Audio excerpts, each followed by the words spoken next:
لأنه أنا أهلي في حمص وأنا مو موجود في حمص، وسمعت أنه كان في مظاهرات وحرقوا صور الرئيس وطلعوا مظاهرات عارمة.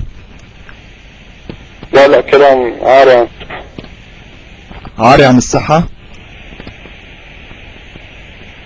طيب جتنا أسماء معتقلين، ممكن نسأل هدول موجودين عندكم؟ أسماء معتقلين عندنا وصلتنا.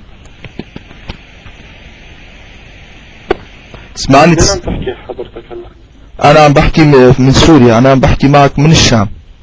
نعم؟ بحكي معك من الشام. ألو؟ بحكي معك من الشام، تسمعني؟ أتكلم معك من الشام. ألو؟ يا أخي إذا أنت هيك عم تطول المكالمة إنك بدك تحدد موقعي، ما فيك تحدد موقعي، لأنه أنا عم بتصل من اتصالات هاتف فضائي، ما فيك تحدد موقعي. فرد علي الله يخليك، جاوبني. لا تحاول إنك تحدد موقعي، ما فيك تحدد موقعي. لا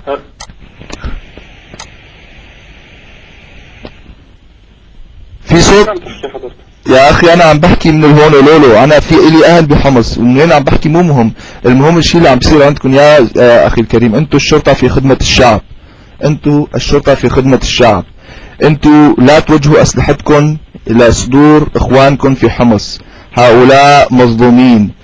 مظاهراتنا سلمية 100%، مظاهراتنا ضد بشار وجلاوزته، مو ضدكم أنتوا الأجهزة الأمنية ما لكم علاقة.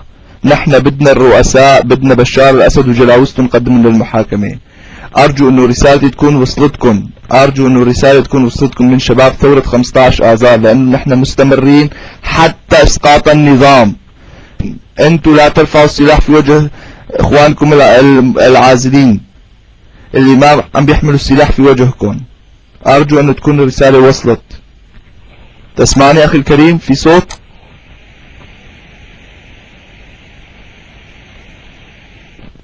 معناته الرسالة وصلت. طيب